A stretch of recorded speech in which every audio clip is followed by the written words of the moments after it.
오늘 성경 말씀 여호수아서 6장 1절에서 7절 되겠습니다. 1절에서 7절 제가 읽겠습니다.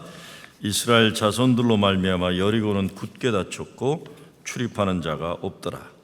여호와께서 여호수아에게 이르시되 보라, 내가 여리고와 그 왕과 용사들을 내 손에 넘겨 주었으니 너의 모든 군사는 그 성을 둘러 성 주위를 매일 한 번씩 돌되 엿새 동안을 그리하라. 제사장 7은 7 양각나팔을 잡고 언약궤 앞에서 나아갈 것이요 7째 날에는 그 성을 7번 돌며 그 제사장들은 나팔을 불 것이며 제사장들이 양각나팔을 길게 불어 그 나팔 소리가 너에게 들릴 때에는 백성은 다 큰 소리로 외쳐 부를 것이라. 그리하면 그 성벽이 무너져 내리리니 백성은 각기 앞으로 올라갈지니라 하시매, 눈의 아들 여호수아가 제사장들을 불러 그들에게 이르되 너희는 언약궤를 메고 제사장 7은 양각나팔 7을 잡고 여호와의 궤 앞에 나아가라 하고, 또 백성에게 이르되 나아가서 그 성을 돌되 무장한 자들이 여호와의 궤 앞에서 나아갈지니라 하니라. 드디어 이스라엘 백성들이 여리고성 앞에 섰습니다. 먼 길을 온 겁니다. 400여 년 노예로 살았던 역사, 40년 광야를 지나 요단강을 건넜습니다. 그런데 이제 어쩌면 가나안 땅으로 들어가는 가장 어려운 전투를 앞에 두고 있는 겁니다.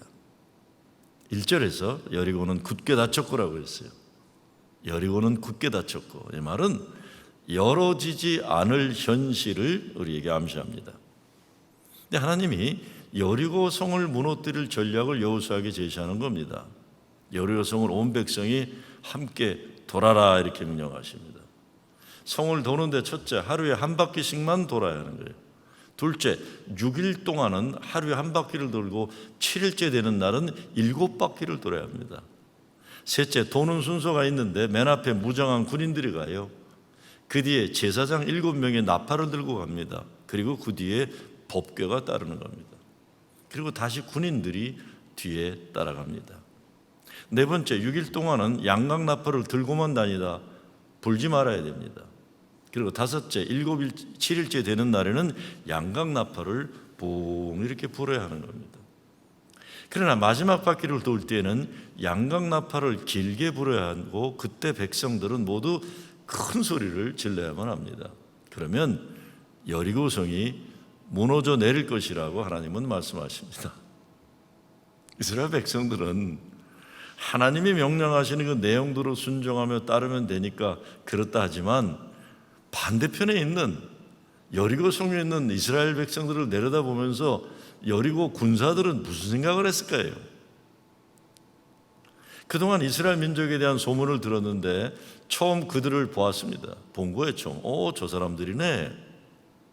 소문을 들어보면 하나님이 함께 하셔서 대단한 위력을 가지고 담을 띄워 올라갈 것 같은데 성을 빌빌 돌고 있는 거예요. 빙빙 돌고 있는 겁니다. 처음에는 아마 저것들 왜 저러나 했을 것이고, 시간이 지나면서 돌았나 보다 했을 거예요. 근데 하루 이틀, 일주일간을 그렇게 돌고 있는데 말이 없어요. 어떻게 그 많은 사람들이 말 한마디 없이 그리 침묵할 수 있을까 신기했을 겁니다. 그런데 소리 지를 때는 모두 한 목소리로 함성을 지르니 깜짝 놀랐을 거예요. 근데 그 함성 소리에 여리고성이 무너졌습니다. 다른 것 아닙니다. 이스라엘 백성들은 어떤 상황과 현실에서도 하나님 말씀 순종하도록 훈련된 백성이 되어버린 겁니다. 그래서 어떤 분은 여리고성 함락을 갑자기 일어난 기적이 아니라 축적되어 온 하나님 말씀 순종의 결과라고 말하기도 합니다. 원래 순종 잘하던 백성들이 아니었지만 광야 40년을 지나고 요단강을 건너면서 하나님 말씀 순종의 백성으로 훈련되어졌다는 것입니다. 나라를 지키고 국방을 지키기 위해서는 높이 쌓은 국경선도 있고 만리장성 같은 담도 필요합니다. 육해 공군 군사력도 필요합니다. 근데 나라가 무너질 때는 국경선이 약하거나 담이 허술하거나 군대가 무력해서 무너지질 않아요. 그 나라 국민들의 정신이 잘못되고 지도자들의 생각이 잘못되고 나라를 지탱해주는 민족의 가치관이 무너질 때 망하는 겁니다.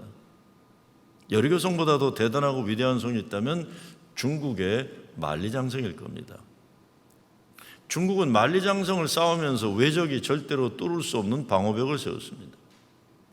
기어 오를 수 없을 만큼 높고 무너뜨릴 수 없을 만큼 두껍고 돌아갈 수 없을 만큼 긴 성벽이라고 했습니다. 그러나 만리장성이 세워진 후 100년 동안 3번이나 침입을 당했습니다.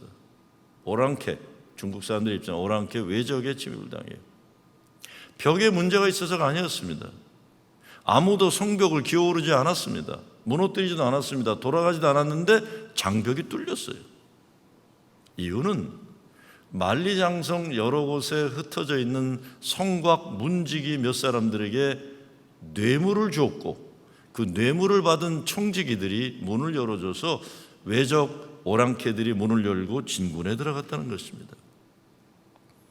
그 성벽이 열린 것은 그 성을 지키는 사람들의 가치 붕괴 때문에 일어난 것입니다.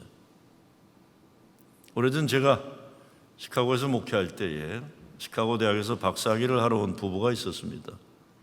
부부 둘 모두 공부를 잘하는 사람들이었어요. 근데 여름방학을 이용해서 돈을 벌겠다고 가발 장사를 시작했는데 80년대 가발 장사, 70년대 가발 장사 뭔지 아실 거예요. 대세가 가발 장사였어요. 그 사람들 말 그대로 하면 매일 쇼핑백에 가득하게 돈을 들고 들어와서 밤새 돈 세다가 잠을 들곤 했대요. 이건 그대로 얘기입니다. 진짜 그랬었습니다. 80년대만 해도 가발 장사가 대세였어요. 그렇게. 그래서 박사학위 하던 공부를 그만두고 돈을 많이 벌게 되니까 집도 학군 좋은 서버브에 수영장이 있는 근사한 거 사고 자동차도 남들이 엄청 부러워하는 차를 타고 다녔어요. 근데 나중에 망했어요. 망한 다음에 그 부인이 저를 찾아와서 통곡을 하며 울고 이렇게 말합니다. 목사님, 우리가 장사를 잘못해서 망했으면 이렇게 억울하지 않습니다. 장사를 못한 것이 아닙니다. 매일 밤 그 망할 놈이 누굴까 잘 생각해 보세요. 그 망할 놈이 수천 불씩 술집에다 박아 쳐놓은 것을 제가 깜짝같이 몰랐습니다. 망할 놈이 누굴까요? 이 남편 놈이에요. 남편 놈. 장사 잘 되니까 남편이 술집을 자주 드나들고 나중엔 술집 아가씨와 살림을 차리고 그래서 장사에는 관심이 없고 있는 돈 없는 돈 다 허랑방탕하게 낭비한 거예요. 가치의 붕괴가 무서운 겁니다. 우리가 여호수아를 공부하면서 가나안 약속의 땅 정복을 통해 우리 가정과 교회와 새 역사, 새로운 하나님 약속의 땅을 생각하고 있어요. 우리들이 약속의 땅 정복에만 집착해서 하나님이 어떤 목적으로 무엇을 위해 가나안 땅 승리를 이루게 하셨는지 망각하면 땅을 차지해도 망하는 겁니다. 땅 많이 가질수록 망하는 거예요. 여기서 가치관의 중요성을 말씀드리면서 짚고 넘어가야 할 중요한 것은 하나 있습니다. 여리고성 전쟁 승리 사건에서 우리가 잘못하면 큰일 날 정말 조심해야 할 것이 하나 있어요. 내가 목표 삼고 여리고성 7번 돌면 하나님이 뭐든지 다 해주신다고 믿는 내 욕심의 극대화 신앙의 위험이에요. 우리가 지난주 본문에서도 봤지만 하나님은 내 편입니까? 적군의 편입니까? 라는 인간들의 편가르기 싸움에 아니다라고 다 얘기하셨어요. 난 네 편도 아니고 저놈들 편도 아니다. 여리고 전투는 인간이 자기가 원하는 것 이루기 위해 싸우는 싸움이 아니라는 겁니다. 여호와의 군대는 오직 여호와를 따라 약속의 땅으로 진입하고 여호와의 편에서 전투에 임해야 할 것임을 일깨워주고 있는 겁니다. 조심해야 할 것은 예수 믿으면 어떤 것도 우리가 다 물리칠 수 있다는 전제에 담겨져 있는 위험성입니다. 내가 하나님 편에 서고자 하는 겸손한 믿음이 아니라 내가 원하는 목표를 설정해 놓고 내 뜻이 하나님 편 내가 원하는 것 방하게 되는 것은 사탄 마귀 편 만들어 가지고 무자비하게 파괴하는 것을 정당화하는 신앙 절대로 아닙니다. 기독교 역사 가장 큰 죄악 가운데 하나가 십자군 전쟁에서 보여준 잔인한 살생이었습니다. 십자가를 내세우고 나간 전쟁이었지만 십자군 전쟁에서 나타난 결과는 종교의 이름으로 인종말살, 타종교 말상 전쟁을 치른 것입니다. 십자가를 들고 나갔지만 내용적으로는 재물의 약탈과 영토 확장의 야망과 욕망이었어요. 그러니까 오늘날 미국 백인 민족주의자들이 십자가를 들고 예수 믿는다고 말을 하면서 쿠클럭스 클란, 니오나치 등 인종차별 집단 만들어서 악한 일을 저지르고 있으면서도 자기들이 하나님 편에 있다고 착각 속에 확신하는 것, 이거 생각 있는 기독교인들은 저건 아니다라고 얘기할 수 있어야 돼요. 십자가 들었다고 다 하나님 편이 아니에요. 한국 일부 교계 일각에서도 자기 정치 야망 극대화를 십자가 군병으로 착각하고 막무가내 짓하는 것, 다 성경적이지도 않고 예수님 말씀, 예수님이 어떤 분이시니 예수님과 전혀 관계없는 못난 짓을 하고 있다는 것 우리가 분명히 알아야 됩니다. 저 사람들 성경 들고 있네? 들고 있는 건 성경이지만 그 사람들은 성경의 내용과 무관한 사람들이에요. 우리가 이런 식 신앙을 정당화한다면 예수 잘못 믿는 겁니다. 우리는 성경에서 구약 말씀을 통해 하나님 창조와 하나님 백성 되는 것을 배우지만 신약의 예수님 말씀을 중심으로 구약 말씀을 재해석할 줄 알아야 돼. 그래서 예수님이 모세는 그렇게 얘기했지만 나는 이렇게 얘기한다고 얘기하는 겁니다. 우린 이스라엘 민족의 후예가 아닙니다. 우린 복음으로 새로 세워진 새로운 이스라엘 예수의 사람들이에요. 그러니까 네 원수를 내 이웃이죠. 이웃을 내 몸과 같이 사랑하라 하고 내 원수를 사랑하라는 거예요. 또 칼을 가지는 자는 다 칼로 망한다고 말씀하신 예수님 말씀을 렌즈 삼아서 구약 말씀을 읽어야 됩니다. 구약으로 예수님 말씀을 보면 안 돼요. 예수님 말씀으로 구약을 봐야 되는 거죠. 예수님은요, 구약의 말씀을 100% 철저하게 지켜내려던 율법주의 바리새인들이 중심이 된 세력에 의해서 십자가에 달리셨다는 것 우리가 잊지 말아야 됩니다. 구약의 잔인한 것 절대로 따르면 안 됩니다. 오늘 이 시대 나라의 문제도 구약에 잔인하게 자기 반대편을 죽이는 것 정당화하는 십자군적 신앙 가진 사람들 때문에 종교전쟁이 일어나는 거예요. 모슬렘도 그렇고 기독교도 그래요. 자기들이 하나님 편이라고 설정해놓고 자기들 마음대로 아무 짓이나 해도 하나님 편이라고 착각하는 무지하고 잔인한 신앙관을 가진 사람들이 버려놓는 광란에 춤추지 말아야 합니다. 나치 독일 히틀러 사탄마귀 세력이 600만 유대인 학살했을 때 당시 독일의 국교 루터 교단이 그것을 정당화하고 묵인했습니다. 그 이후에도 많은 기독교인들이 유대인들은 예수님 죽인 민족이기에 하나님이 벌주셨다고 함부로 말들을 했었어요. 지금도 그런 헛소리들 하는 사람들이 있죠. 기독교가 사탄마귀의 세력에 악용당하면 그렇게 되는 겁니다. 우린 이런 악한 신앙관을 교회에서 몰아내야 합니다. 이런 말씀 드리는 이유는 약속의 땅에서 벌어지는 전투, 오늘 본문의 여리고 전투도 문자적 의미로 읽는데 멈추지 말고 예수님을 우리의 중심 삼아서 영적으로 은유적인 의미를 생각해 보고 싶기 때문입니다. 역사적으로 가나안 땅에서 벌어진 전투를 고대 근동 문명의 전투 방식인 헤렘 관습에서 이해해야 됩니다. 헤렘을 우리말로 번역하자면 진멸한다는 거예요. 진멸해서 온전히 하나님께 바친다는 겁니다. Devotion to destruction, devoted things 이렇게 되어 있어요. 헤렘은 고대 이스라엘에서만 국한된 전쟁 방식이 아니라 주변 이방 민족들도 마찬가지로 완전히 파괴하여 없애는 식의 전쟁을 했다는 겁니다.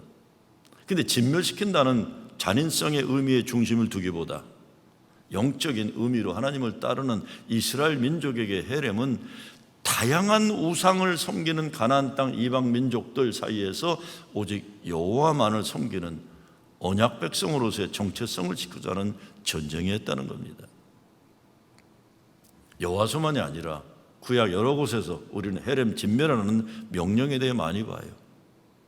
신명기 7장에 보면 가나안 7족속을 쫓아낼 때 그들을 진멸하라고 합니다. You must utterly destroy them 이렇게 이걸 헤렘입니다. 그들과 언약도 하지 말고 그들과 혼인도 하지 말고 사돈도 맺지 말라고 합니다. 여러분, 완전히 진멸해 버린다면 언약을 맺거나 혼인하거나 사돈 맺는 염려할 필요가 없는 거예요. 그렇죠? 그러니까 따라서 우리가 집중해서 읽을 부분은 그들과 구별되어야만 한다는 하나님의 명령이에요. 그들이 유혹하여서 여호와를 떠나게 만들고 다른 신들을 섬기게 하기 때문에 이거를 철저히, 명령의 목적은 우상숭배로부터 땅을 지키고 삶과 마음을 지키는 겁니다. 오직 너희가 그들에게 행할 것은 이러하니 그들의 제단을 헐며 주상을 깨뜨리며 아세라 목상을 찍으며 조각한 우상들을 불사를 것이라. 너는 여호와 내 하나님의 성민이라. 내 하나님 여호와께서 지상 만민 중에서 너를 자기 기업의 백성으로 택하셨나니. 그렇기 때문에 이스라엘 가나안 정복 전쟁의 첫 번째 전투인 여리고 전쟁도 하나님의 전쟁이라는 시각에서 봐야 됩니다. 사람들의 싸움이 아니에요. 여호와 하나님이 치르시는 영적 전쟁이다. 그러니까 가나안 전쟁에 대한 성경 말씀을 보면서 오늘 이 시대 예수님이 우리를 통하여 이루고자 하시는 영적인 전쟁을 우리는 관심 가져야 되는 겁니다. 그 전쟁은 죽음이 아닌 생명이죠. 저주가 아닌 축복, 원수 맺음이 아닌 원수까지도 사랑함. 그래서 하나님 완전한 사랑, 십자가 사랑으로 악조차도 선으로 이기는 전쟁을 우리는 이 시대 이 땅에서 일어나야 되는 겁니다. 오늘 본문에 나오는 여리고성 빙빙 도는 작전은 요즘도 많이 쓰는 방법입니다. 교회 건축이나 사업체 구입을 앞두고 자기가 차지하고 싶어하는 땅에 가서 매일 7바퀴 돌면서 기도하면 하나님이 그 땅을 주신다고 믿고 그러는, 그래서 예배당 건축한 목사들 간증할 때 보면 되게 다 그 레퍼토리가 그거예요. 저도 애틀란타에서 목회하면서 상식으로 해결되지 않는 문제들을 앞에 두고 성경에서 기적을 이루는 사건들을 흉내 많이 내봤어요. 예배당 건축할 때 헌금은 안 들어오지 않고 건축한다고 미리 사놓은 땅에는 잔디만 그냥 사람 키만큼 자랄 때 맨 땅 밟으면서 여리고성을 무너뜨린 하나님의 명령을 생각해 본 일이 수천 번이에요. 수천 번. 내 심장이 터지도록 열심히 그 땅을 돌면 하나님이 나를 긍휼히 여겨 정말 건축 헌금이 하늘에서 소낙비처럼 콸콸 썰어지기를 갈망하면서 돌았어요. 진짜 열심히 돌았어요. 몇 년간 돌았어요. 근데 그렇게 되는 일이 없더라고요. 저는 그래서 사람들 그렇게 쉽게 얘기하는 거 잘 안 믿어요. 이게 완전히 이게 일본 말로 하면 뽕꾸라가 많아요. 보니까 어떤 때들이. 그렇지 않습니다. 하나님 그렇게 안 하세요. 제 경험으로는 안 하세요. 하나님은 하나님의 큰일만큼은 그렇게 쉽게 해주는 일이 절대 나한테는 없더라고요. 쉽게 안 해주세요. 기도와 눈물, 진땀과 눈물, 민망하고 부끄럽고 창피해서 도망가고 싶은 현실, 또 기도와 눈물. 그래서 결국 내가 할 수 있다고 하는 그 생각, 그 교만이 무너지고 오직 하나님의 일은 하나님이 하신다는 그 깨달음을 주시고, 그리고 또 기도와 눈물, 피눈물, 아프도록 더 많이 눈물과 기도 흘리게 하시고 하나님이 이루시는, 하나님이 이루십니다. 그런 의미에서 보면 지금 우리가 지나가야 하는 코로나 시대의 어려움과 아픔, 불안한 모든 것도 우리 인간을, 우리의 무기력을 철저하게 깨닫게 하시고 우리가 가난한 심령 되어야 하는 광야의 훈련으로 여기지 않을 수 없는 겁니다. 아, 하나님이 나를 광야로 내모셨구나. 성령께서 인도하셔서 광야로 가는구나. 다니엘이 살아난 불가마예요. 이게 사자굴이에요. 환난을 지나 성령의 소망으로 새롭게 되고 정금 같은 신앙으로 새롭게 만드는 과정으로 받아들일 수밖에 없는 겁니다. 사도 바울이 고린도전서 1장에서 하나님의 지혜에 있어서는 이 세상이 자기 지혜로 하나님을 알지 못하는 거로 하나님께서 전도에 미련한 것으로 믿는 자들을 구원하시기를 기뻐하셨도다라고 했어요. 그리고 하나님, 미련한 것이 사람보다 지혜 있고 하나님의 약한 것이 사람보다 강하니라 그랬어요. 사도 바울이 당대 최고 지성인이었어요. 그러나 그도 부활하신 주님 만난 이후 자기 생각으로 이해되기 어려운 일이 있어도 주님 말씀에 순종했다는 것입니다. 하나님 큰 역사를 앞두고 인간이 할 수 있는 일은 순종입니다. 상식으로 해결되는 일은 물론 상식으로 하면 됩니다. 몰상식하면 안 됩니다. 그런데 믿음은 상식을 초월합니다. 상식을 초월하는 믿음의 역사는 세상을 바꾸는 능력이 있습니다. 돈으로 해도 되는 일은 돈으로 하면 돼요. 지식이 필요한 것에는 최대한 인간 지식을 통으로 하면 됩니다. 그러나 약속의 땅 앞에 굳게 닫혀있는 여리고성은 하나님 명령에 순종하면서 들어갈 뿐입니다. 우리 인생의 어떤 어려움도, 우리의 가정을 생각할 때도 하나님은 우리가 가야 할 길을 가로막고 있는 여리고성을 먼저 믿음으로 점령하라고 명령하시는 줄 믿습니다. 사탄의 세력이 너무 커 보인다고 뒤로 물러나는 것 아닙니다. 또 내 재주로 넘어가려면 사탄은 더 좋아할 거예요. 왜? 사탄은 교만한 사람을 제일 좋아합니다. 자기 마음대로 이용해서 하나님의 일을 방해할 수 있기 때문입니다. 또 그들은 창이나 칼로 최고로 발달된 무기를 가지고 점령하지 않았어요. 왜냐하면 이스라엘보다 더 좋은 무기를 많이 가지고 있는 훈련된 민족이 많았기 때문에 군사력으로는 못 이깁니다. 오직 이스라엘은 하나님 말씀에 순종하는 거였어요.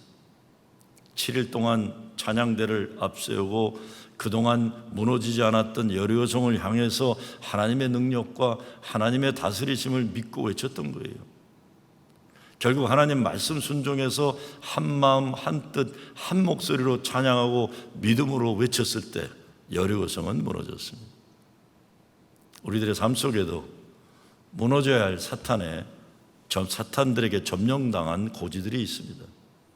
이것은 혈과 육으로 싸운다고 해결되지 않습니다. 오직 하나님이 살아계심을, 하나님이 사랑하심을, 하나님의 역사하심을, 하나님의 구원하심을, 하나님의 진리가 선포될 때 사탄의 세력들이 세워놓은 고지들은 무너진다는 겁니다. 때로 우리는 내가 싸우려는 싸움을 포기할 줄 알아야 됩니다. 이제는 하나님이 싸우시는 그 싸움에 내가 순종해야 하는 것입니다. 하나님께 순종하는 사람들을 하나님이 인정해 주시는 것이죠. 프랜시스 후쿠야마라는 역사학자가 쓴 역사의 종말이라는 책에 보면 사람들에게 있어서 가장 큰 욕망은 인정받기 위한 욕망이라고 했어요. 그래서 자기가 인정하는 만큼 사람들이 인정해 주지 않으면 분노한다고 했습니다. 자기 자신은 자기를 대단하게 생각하는데 사람들이 인정해 주지 않으면 분노하는 거예요. 또한 자기가 자기를 스스로 인정하지 못하면 그것은 수치로 나타나는 거예요. 그런데 자타가 인정할 때 긍지를 가지게 되는 겁니다. 그래서 사람들은 인정받는 것이 필요해요. 또 인정받기 위해 그만큼 노력하고 실력을 쌓는 것입니다. 인정받는 것. 근데 우리에게 진짜 누가 인정해 줘야 됩니까? 하나님이 인정해 줘야 돼요. 요즘 코로나로 인해서 대면 예배가 어려워지니까 교회마다 온라인으로 예배드리는 것이 중요한 일이 되었어요. 그리고 유튜브나 이런 것들이 올라가면서 보는 사람들의 횟수가 많아짐에 따라 광고가 들어온대요. 그래갖고 돈도 벌고 그런다고 그러더라고요. 보는 사람이 많으면. 그래서 장사가 되는 것만이 아니라 이런 것으로 사람들의 유명세가 올라가요. 지금은 누가 유튜브에 많이 보는가 그 사람 유명한 사람이 되는 거예요. 그러다 보니까 목사들도 자기가 설교한 영상 얼마나 사람들이 많이 보는지 조회수에 지대한 관심을 가지게 되고 이것이 또 다른 성공의 척도가 되는 양 싶어요. 어느 목사는 몇천 명이 보고 몇십만 명이 본다 이런 게. 다들 그 생각하는 거예요. 인기주의. 그러니까 포퓰리즘이라는 것이 정치인들에게 있는 것만이 아니에요. 교계에도 지금 심각하게 포퓰리즘이 판을 치는 시대가 됐어요. 얼마 전에 누가 제게 충고를 해요. 그분은 좋은 뜻을 얘기해요. 목사님 호우대도 멀쩡하고 목소리도 괜찮고 이 유튜브 시대에 괜찮은 목사라는 거예요. 제가 그렇다는 거예요. 그러면서 이렇게 얘기해요. 근데 목사님 교회에서 올리는 설교나 다른 것들 내용이 괜찮은데 요즘에 뜨려면 그렇게 하면 안 되고 제대로 편집해야 합니다. 설교도 짧게 10분짜리 만들고 사람들이 즉각적으로 반응을 할 수 있도록 쌈박하게 편집을 해야 뜰 수 있습니다. 그래서 제가 그랬어요. 아이고, 내가 뭐 이제 뭘 뜨긴 떠요 그랬어요. 뭘 떠요? 죽은 고기 새끼도 아니고 내가 떠서 뭐 하겠어요 지금. 물에 떠서 뭐 하겠어요. 난 잘 몰라요 그랬어요. 난 지금 그만큼만 하는 것도 감지덕지합니다 그랬어요.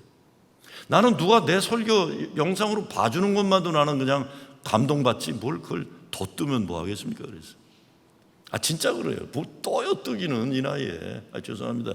저보다 연세 많은 분도 계시겠지만 나는 문화적으로 그게 잘 안 맞아요. 제가 솔직히 하고 싶었던 말은 이 말이에요.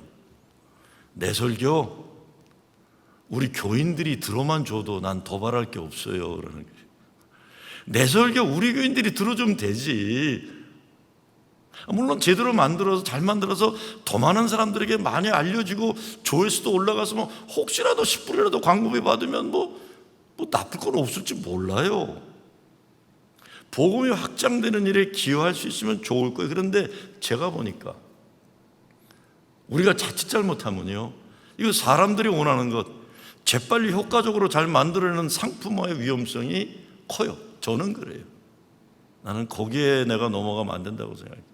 뭐 자신도 없지만요. 연예인들이나 정치하는 사람들이 그런다면 몰라도 우리 목사들까지 그렇게 되어버린다면 이 시대에 바벨탑 쌓는 유혹과 위험이 반드시 따를 겁니다. 사람들에게 인정받는 것이 주목적이 되지 말아야 한다는 거예요. 물론 교인들을 위해서 최선을 다해 좋은 것을 만들어내는 건 좋은 거예요. 그런데 그 정도가 아니라 세상적 인기와 명예를 얻기 위한 포퓰리즘 문화에 우리가 유혹을 받거나 그렇게 되면 잘못하다가 하나님 영광 가리게 되고 교회가 존재 목적에서 멀어질 수 있는 위험이 있다는 것도 우리는 알아야 합니다. 성경에 보면 우리는 하나님이 인정해 준 귀한 존재들이에요. 내가 너를 영화롭게 하였느니라. 내가 너를 지명하여 불렀나니 너는 내 것이라. 내가 너를 사랑한다. 하나님이 우리를 인정해 주신다는 말씀입니다. 문제는 사람들은 하나님께 인정받는 것보다 사람들에게 인정받으려고 발버둥 치는 거예요. 저도 깜짝깜짝 놀랄 때가 있어요. 저는 인간적으로 약점이 많은 사람입니다. 신앙도 목사라고 여러분이 인정해 주시니까 그래도 이 정도라도 유지하는 것이지 제가 보기에 시원치 않은 데가 많아요. 저를 가깝게 아는 사람들은 저 인간 시원치 않다는 거 잘 알아요. 근데 제가 잘하는 것이 있어요. 잘하는 게 있어요. 그것은 아주 중요한 일을 해결할 때나 내가 내 능력으로 감당하지 못할 일이 있으면 그때는 일찍부터 알아서 하나님께 겨요. 일찍부터 항복해요. 나는 그거 고집 안 부려요. 특별히 정말로 나 같은 인간이 관여하기에 너무 큰 하나님의 역사를 앞에 두게 될 때는 처음부터 이건 하나님의 역사라는 걸 분명히 합니다. 큰 일일수록 나라는 인간을 내세우지 않는 것, 나는 부족한 인간이라는 것 처음부터 분명히 하지 않으면 인간이 자기 바벨탑 쌓다가 무너지고 망가지는 것 하루아침입니다. 정말 우둔한 사람들은 자기 힘으로 살려는 사람들이에요. 인생 앞에 놓여있는 문제들이 없는 사람들이 없어요. 여리고성은 우리 모두 앞에 놓여있는 불가능해 보이는 장애물들입니다. 나아가서 사탄의 견고한 고지들이에요. 우리 힘으로 안 되는 것들이에요. 때로 그것을 인정해야 돼요. 인간의 연약함, 인간의 죄의 모습, 인간의 고집과 인간의 교만 다 주님 앞에 내어놓고 주님이 나의 주님 되심을 인정해드리고 이제는 하나님이 싸우시는 그 싸움에 순종하겠다는 겸손한 고백이 우리에게 필요한 겁니다. 그러면 그때부터 하나님이 나를 붙잡아 주셔서 하나님 싸움의 도구로 쓰시고 승리하게 하시는 것입니다. 미국에서 가장 영향력 있는 여성 가운데 한 사람인 오프라 윈프리가 수많은 사람들에게 꿈과 희망을 심어주는 일을 해오고 있어요. 그녀가 오늘날 이렇게 훌륭한 사람이 된 것은 수많은 인생의 여리고성을 통과한 결과예요. 사생활에 태어났어요. 어려서부터 일가 친척들에게 성폭행을 당했어요. 14살에 아이를 낳고 마약에 빠졌고 비만으로 인한 괴로움 가운데 인생을 포기하려는 때가 많았다고 했어요. 그러나 그녀는 이 모든 악조건을 극복했습니다. 그녀는 자기가 인생 역경을 극복할 수 있었던 원동력을 성경에서 모세의 인생을 보면서 가난과 아픔을 자신에게 준 하나님의 이것이 사명으로 받아들일 수 있었다. 이게 내게는 사명이다. 그래서 오프라 윈프리는 이것이 사명이다라는 자서전에서 4가지 사명을 말합니다. 첫째, 남보다 많이 가졌다는 것은 축복이 아니라 사명이다 그랬어요. 둘째, 남보다 아파하는 것이 있다면 그것은 고통이 아니라 사명이다. 아파본 사람만이 아픔을 겪는 사람에게 봉사할 수 있기 때문이다 그랬어요. 셋째, 남보다 설레는 꿈이 있다면 그것은 망상이 아니라 사명이다. 넷째, 남보다 부담되는 어떤 것이 있다면 그것은 사명이다. 10절 말씀 보면 여호수아가 그 백성들에게 행진은 하지만 외치지 말며 소리내어 말하지 말라고 합니다. 행진하는 동안은 침묵하라는 거예요. 그리고 여호수아가 마지막 순간에 외치라는 명령을 하면 그때 큰 소리를 외치라. 하나님의 큰 역사 앞에서 사람들의 말이 너무 많으면 안 되는 거예요. 침묵이라는 것도 입만 열지 않는다고 침묵이 아니에요. 속으로 끊임없이 보채고 불평하고 시기 질투하면 시끄러운 사람들입니다. 진정한 침묵은 인간의 생각을 내려놓고 하나님 뜻을 생각하는 게 침묵이지 입만 막았다고 침묵이 아니에요. 제가 요즘에 우리 목회 스태프회의를 이 바깥에서 하는데 마스크들을 쓰고 있잖아요. 그러니까 마스크들 쓰고 있으니까 이 인간들이 입으로 내 욕을 하는지 이게 알 길이 없어요. 이 얼굴 표정을 못 보니까요. 우리 박 목사님 앞에 계시지만 저분이 지금 속으로 무슨 생각하는가 알 길이 없으니까 아주 불안하기 짝이 없어요. 야, 이제 마스크 쓰면 부목들도 그냥 뒤에서 무슨 말인지 내가 알 길이 없겠구나. 말 안 한다고 말 안 하는 게 아니에요. 진짜 말 안 하는 건, 안 하는 건 말씀에 순종하는 거예요. 오늘 여리고성 전투를 보면서 제가 살아온 지난날 무너뜨려야 할 여리고성이 있었는데 말없이 하나님 말씀 순종하지 않고 잘난 체 하면서 말 많았던 시절이 후회되는 것들이 많아요. 잘난 체 하면서 말 많이 했던 것. 가정에서도 교회도 기도하기보다 말 많이 하는 사람들 많으면 여리고성 무너뜨리는 것 못하고 서로 싸우다 무너집니다. 행진할 때는 소리내지 말고 침묵하면서 하나님 뜻을 생각해야 돼요. 그러면서 힘을 모았다가 무너뜨려 하는 여리고성 앞에서 모두 함께 소리를 내야 됩니다. 그런데 앞에 큰 영적인 전쟁을 앞두고 가정이나 교회나 이 사람 저 사람 아무 때나 소리 지르고 서로 언성 높이고 자기 소리 각자 아무 때나 외치면 힘든 거죠. 어떤 데 정말 피 터지게 토론하고 할 말 다 하고 풀어야 할 문제도 있어요. 그래야 해결되면 그래야 합니다. 그런데 정말 우리 인생 하나님이 제시하시는 거룩한 대업을 앞두고는 사람의 말은 줄이고 순종해야 돼요. 여리고성 무너뜨리기 위해서 자기에게 맡겨진 사명만 잘 감당하고 맡겨진 자리에서 순종하는 거예요.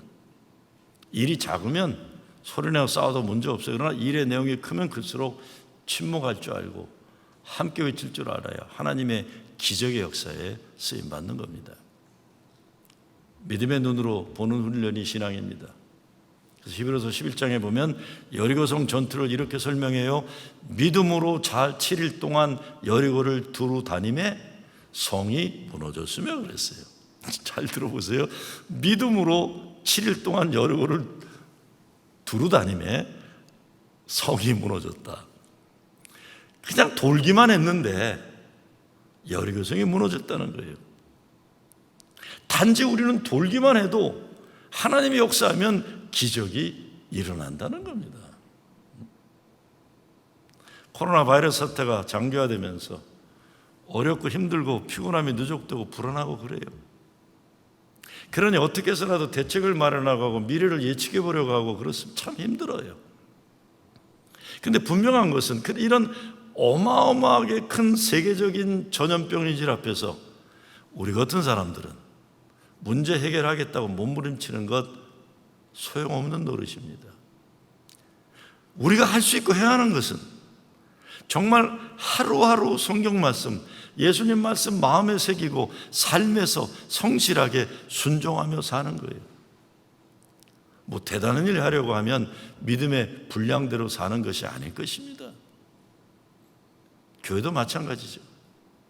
대단한 기발한 무슨 해결책을 찾으려고 몸부림치는 것이 아니라 우리 모두가 하나님을 찾으며 살아가는 그것이 더 중요한 거예요. 오늘 하루하루 순간순간 하나님과 동행하며 하나님 말씀 순종하며 살아가는 것이지, 우리가 대단한 역사의 주인공이 되려고 묘기색출하고 뭐 그러는 거 아니는 거예요. 이스라엘 백성들은 그냥 여리고성을 그냥 돌았어요. 하나님이 그리 말씀하셨기 때문에, 소리 지르라 하니까 소리 질렀어요. 하나님이 말씀하셨기 때문입니다. 오늘 전투대회를 다시 생각합니다. 무장한 군대가 앞에 있고 뒤에 있고 그 가운데는 찬양대와 하나님의 언약궤가 있어요. 약속의 땅으로 가는 싸움은 하나님 찬양을 위한 싸움이고 하나님께 예배드리기 위한 싸움이고, 하나님이 함께 하시는 하나님 임재의 상징인 언약궤를 우리 중심에 모시고 살아가는 거예요. 하나님이 함께 하시고 역사하신다는 믿음입니다. 나의 삶의 중심에 창과 칼을 세우는 것이 아니라 언약궤를 모시고 사는 거예요. 그러니까 여리고성을 7번 매일 돌았다, 그런 게 중요한 것은 아니에요. 내가 원하는 땅 매일 7번 1년을 걸었더니 내 땅이 되었다, 이거 도둑놈 군성입니다. 가끔 예수 믿는 사람들 자기 편리한 대로 자기 욕심 채기 위해서 하나님 멋대로 이용하는데 그건 아니잖아요. 그 중심에 찬양이 있고 그 중심에 하나님 함께 하시며 상징인 언약궤를 모시고 말씀에 순종할 때 기적을 일으키시는 분은 하나님이세요. 근데 정말 기적은 내가 하나님과 함께 동행하는 것 그 자체가 아니겠습니까? 그 자체예요. 제가 손주 이야기해서 죄송합니다. 제가 사실 어저께 생일날이었어요. 생일날인데 우리 딸들이, 우리 아들은 뭐 그냥 아빠 I love you로 전화 끊고 말고, 우리 딸들이 물어봐요. 아빠 생일 선물 뭐 해줄까? 야, 앞으로 생일 선물이 아니라 크리스마스도 하지 마라. 아빠는 허드슨, 제 손주놈이 허드슨이, 야, 허드슨만 있으면 난 안 먹어도 배부르고 안 받아도 행복하다 해서. 무슨 말인지 아시겠죠? 우리가 정말 하나님과 이루어야 될 기적은 하나님과 그냥 같이 있다는 그것이지, 말씀 순종할 뿐이고 여리고성 무너뜨린 하나님이시고 가나안 땅에 들어가서 축복받는 것보다 더 중요한 것은 광야에서도 하나님 말씀 믿고 하나님과 동행하는 거예요. 이 믿음이 있으면 그 어디나 하늘나라예요. 하나님 함께 하시면 그 어디나 하늘나라예요. 오늘 여러분의 가정 앞에 가로막힌 여리고성을 무너뜨리기 위해 찬양과 하나님 함께 하심의 언약궤를 중심에 모시고 기적의 역사를 이뤄가는 여러분 되시길 주의 이름으로 축원합니다.